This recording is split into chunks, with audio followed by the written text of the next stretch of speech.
নমস্কাৰ ছাত্ৰ ছাত্ৰীসকল, তোমালোকৰ কাৰণে আজি লৈ আহিছোঁ সমাজ বিজ্ঞানৰ 100% কমন কুৱেশ্যন। 2022 চনৰ কাৰণে 100% কমন কুৱেশ্যন কি আছে তোমালোকে চাই লোৱা। দ্বিতীয় অধ্যায়ৰ পৰা দি আছোঁ। মহাত্মা গান্ধীৰ আৰু ভাৰতৰ স্বাধীনতা সংগ্ৰাম, এই চেপ্টাৰটোৰ পৰা 100% কমন। তোমালোকে চিলেবাছখন চাইছা নিশ্চয়। চিলেবাছখন ইয়াত দিয়া আছে। এই যে মই এইকেইটাৰ পৰা দিছোঁ, এইকেইটা চিলেবাছ পৰা 2022 চনত হ'ব। আৰু যে কাটা চিনবিলাক যে দেখি আছা 2.13, 2.14, 2.15, এইকেইটা কাটা চিনকেইটা এইকেইটা নহয়, এইকেইটা চিলেবাছত নাই। এইকেইটা হেৰাছ কৰি দিয়া হৈছে চিলেবাছ। তোমালোকে চিলেবাছখন নিশ্চয় পাইছা। নাপালে ইয়াৰ পৰা চাই ল'ব পাৰা চিলেবাছখিনি, যে অধ্যায়টো ক'ৰ পৰা কুৱেশ্যন দিয়া হ'ব, কোনকেইটা চিলেবাছ বাদ গৈছে, তোমালোকে চিলেবাছকেইটা চাই লোৱা। এতিয়া আমি যাওঁ 100% কমন 2022 চনৰ কাৰণে কি আছে কুৱেশ্যনখিনি আমি চাই আহোঁ।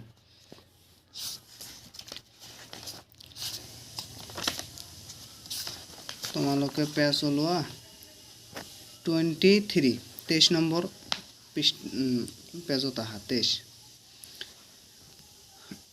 ইয়াত দিয়া আছে 1869 চনৰ 2 অক্টোবৰ তাৰিখে গুজৰাটৰ পৰবন্দৰ নামৰ ঠাইৰ এটা সচ্ছল পৰিয়ালত মহাত্মা গান্ধীৰ জন্ম হৈছিল। মহাত্মা গান্ধী যদি দিয়ে, মহাত্মা গান্ধীৰ কিমান চনত জন্ম হৈছিল, কোন ঠাইত জন্ম হৈছিল, যদি চনটো দিয়ে চনটো দিবা। 1869 চনৰ 2 অক্টোবৰ তাৰিখে মহাত্মা গান্ধীৰ গুজৰাটত জন্ম হৈছিল।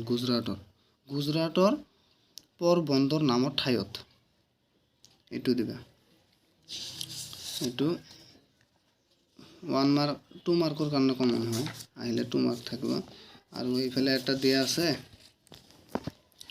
এইফালে এটা দিছে যে সত্যাগ্ৰহ শব্দটো গান্ধীজীয়ে দক্ষিণ আফ্ৰিকাতে প্ৰথম ব্যৱহাৰ কৰিবলৈ আৰম্ভ কৰিছিল। যদি দিয়ে সত্যাগ্ৰহ শব্দটো গান্ধীজীয়ে দক্ষিণ আফ্ৰিকাত প্ৰথমে ব্যৱহাৰ কৰিছিল, যদি ক'ত সত্যাগ্ৰহ শব্দটো প্ৰথমে ক'ত ব্যৱহাৰ কৰিছিল, আৰম্ভ কৰিছিল, তোমালোকে দিবা সত্যাগ্ৰহ শব্দটো গান্ধীজীয়ে দক্ষিণ আফ্ৰিকাতে প্ৰথমে ব্যৱহাৰ কৰিবলৈ আৰম্ভ কৰিছিল। এই সন্ধিযুক্ত শব্দটো সত্য আৰু আগ্ৰহ শব্দ দুটা লগ হৈ সৃষ্টি হৈছে, যাৰ অৰ্থ সত্যৰ প্ৰতি আগ্ৰহ অৰ্থাৎ সত্যনিষ্ঠ হৈ কাম কৰা। যদি দিয়ে কি সত্য শব্দৰ অৰ্থ কি, তোমালোকে এইটো লিখি দিবা। সত্য শব্দৰ অৰ্থ সত্যৰ প্ৰতি আগ্ৰহ, এইটো দিবা, বা অৰ্থাৎ সত্যনিষ্ঠ হৈ কাম কৰা, এইটো হয়। আৰু এইফালে দিয়া আছে 25 পেজত যে ৰাওলাট আইনৰ প্ৰতিবাদত গান্ধীজীয়ে 1919 চনত সত্যাগ্ৰহ বা অহিংস আন্দোলন আৰম্ভ কৰিছিল। ৰাওলাট আইনৰ প্ৰতিবাদত গান্ধীজীয়ে 1919 চনত সত্যাগ্ৰহ বা অহিংসা আন্দোলন আৰম্ভ কৰিছিল। এইটো হয় 100% কমন। আৰু যদি দিয়ে তোমালোকক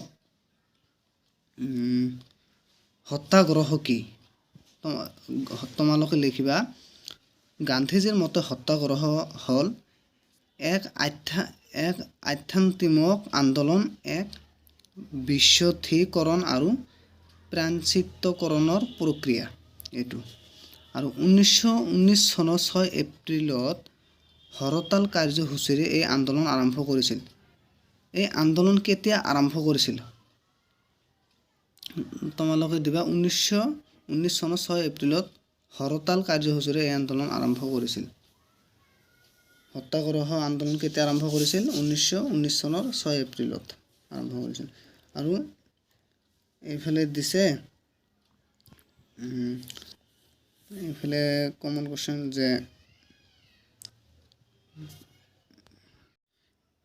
যে গণসভা কেতিয়া অনুষ্ঠিত হৈছিল, তোমালোকে লিখিবা 13 এপ্ৰিলত অমৃতসৰৰ জালিয়ানৱালাবাগত এখন গণসভা অনুষ্ঠিত হৈছিল। গণসভা কেতিয়া অনুষ্ঠিত হৈছিল, 13 এপ্ৰিলত, এইটো লিখিবা। 100% কমন হয়। আৰু এইফালে চোৱা এইটো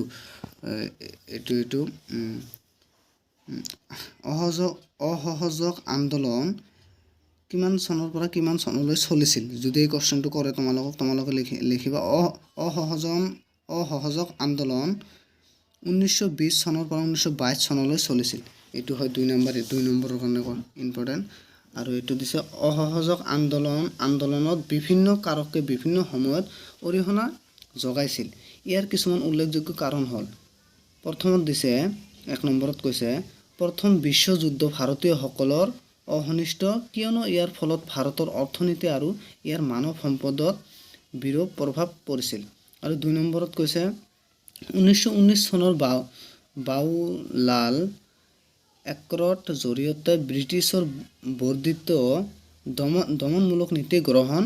এই আইনে সন্ত্ৰাসবাদৰ সন্দেহত যিকোনো লোকে 2 বছৰ বিনা বিচাৰে কাৰাগাৰত নিক্ষেপ কৰাৰ কৰ্তৃত্ব ব্ৰিটিছ চৰকাৰক প্ৰদান কৰিছিল। গান্ধীৰ নেতৃত্বত এই আইনৰ বিপক্ষে এক সৰ্বব্যাপী প্ৰতিবাদী আন্দোলন গঢ়ি উঠিছিল।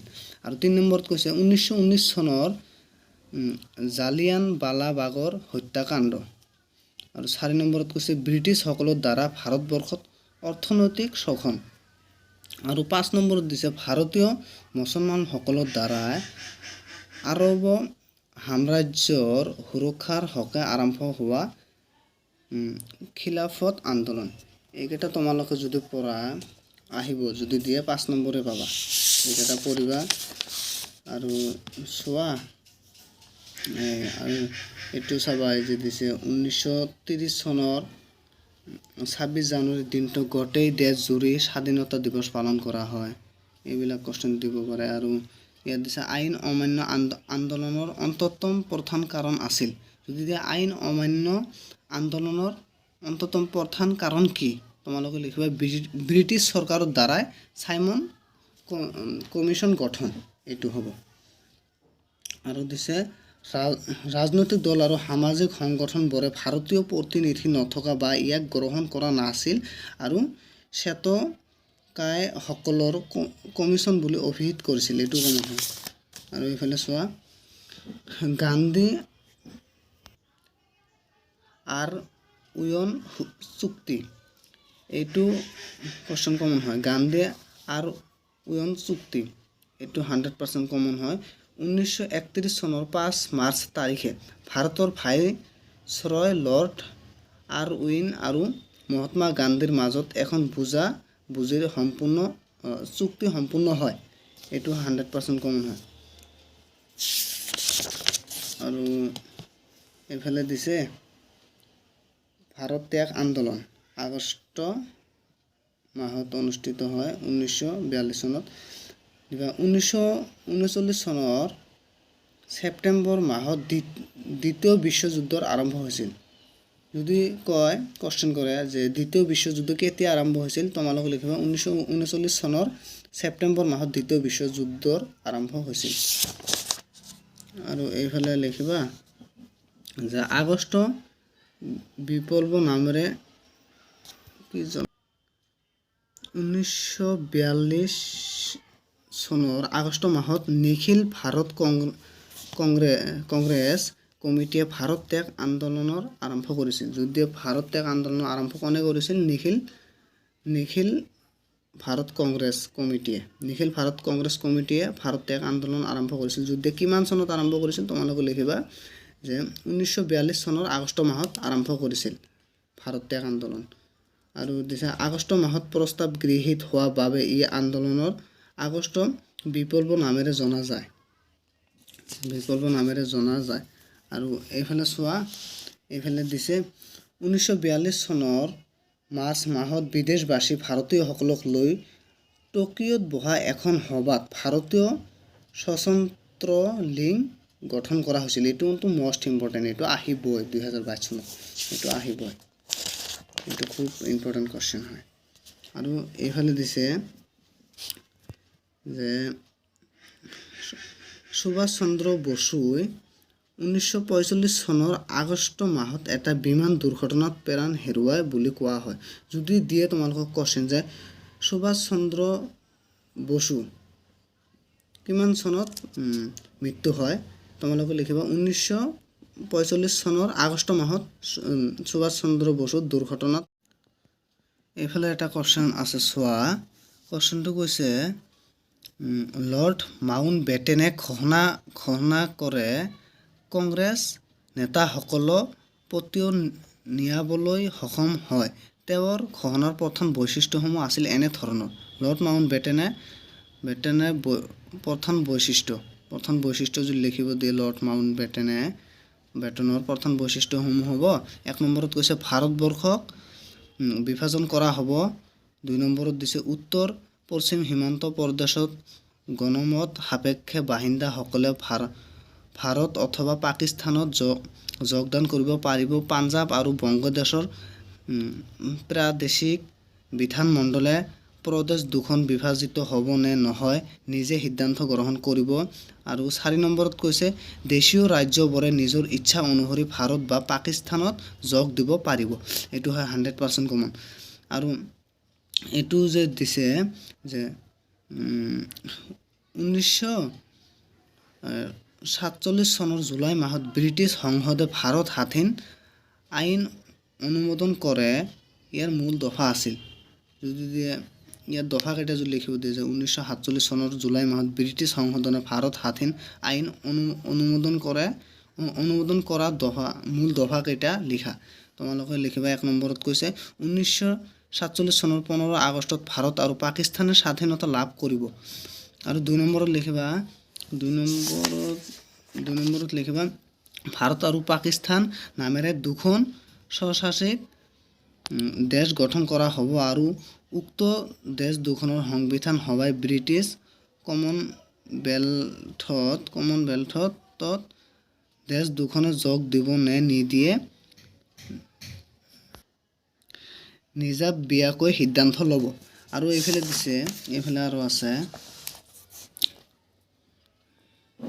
যে প্ৰতিখন স্বশাসিত দেশতে একজনকৈ গভৰ্ণৰ জেনেৰেল ইংলেণ্ডৰ ৰজাই নিযুক্ত দিব আৰু 4 নম্বৰত কৈছে দুখন দেশৰ বিধানমণ্ডলে সম্পূৰ্ণ নিজাববীয়াকৈ আইন প্ৰণয়নৰ অধিকাৰী লাভ কৰিব এইকেইটা দিছে আৰু দিয়া আছে অতি চমু উত্তৰৰ প্ৰশ্ন এইবিলাক 1 নম্বৰ কোৱেশ্চনটো কমন হয় মহাত্মা গান্ধীৰ কেতিয়া জন্ম হৈছিল আৰু 3 নম্বৰত আছে ৰবীন্দ্ৰনাথ ঠাকুৰে কিয় নাইট উপাধি ত্যাগ কৰিছিল আৰু 5 নম্বৰটো কমন হয় আৰু 6 নম্বৰটো কমন হয় 5 নম্বৰত কৈছে